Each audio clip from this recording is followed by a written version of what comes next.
नंदिनी एक छोटे से गांव में रहती थी, पहाड़ों के बीच में। जिंदगी शांत थी। वो अपने 2 महीने के बच्चे की देखभाल करती थी। गांव वाले बड़े नेक थे।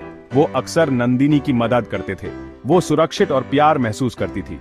उसकी छोटी सी झोपड़ी उसका मंदिर थी। नंदिनी को पलने के हिलने की आवाज पसंद थी। वो यूं से सुकून देती थी। कभी कभी वो लोरियन गाती थी। उसके बच्चे की मुस्कान कितनी प्यारी थी। वो उसकी रक्षा के लिए कुछ भी करती। रात को गांव गहरी नींद सोता था।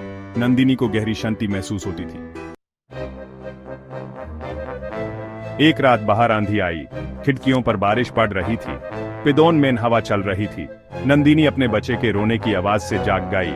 वो बिस्तर पर बैठ गई। उसका दिल जोर से धड़क रहा था। बिजली चमकने से कमरा एक पल के लिए रोशन हुआ। उसने देखा कि पलना जोर से हिल रहा था, लेकिन हवा इतनी तेज नहीं थी कि उसे हिला सके। डर ने नंदिनी के दिल को पकड़ लिया। वो पलने के पास गई और अंदर झांका। उसके बच्चे का रोना और तेज हो गया। वो अपने छोटे छोटे हाथों को पटक रहा था। फिर किसी ने दरवाजा खटखटाया। 3 तेज आवाजें झोपड़ी में गूंजी। नंदिनी जम गई। इतनी रात को कौन आएगा इस मौसम में? नंदिनी हिल नहीं सकी। वो दरवाजे को घूरती रही, डर से जैसे पत्थर बन गई हो। खटखटाने की आवाज फिर आई, इस बार और तेज। उसने गौर से सुना।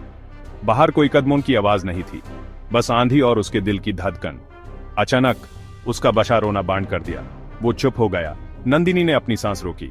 फिर उसका बच्चा हंसने लगा, एक अजीब अनोखी हंसी जिसे उसकी रीढ़ की हड्डी में ठंडक दौड़ गई। उसने अपने बच्चे को देखा। अंधेरे में उसकी आंखें लाल चमक रही थी।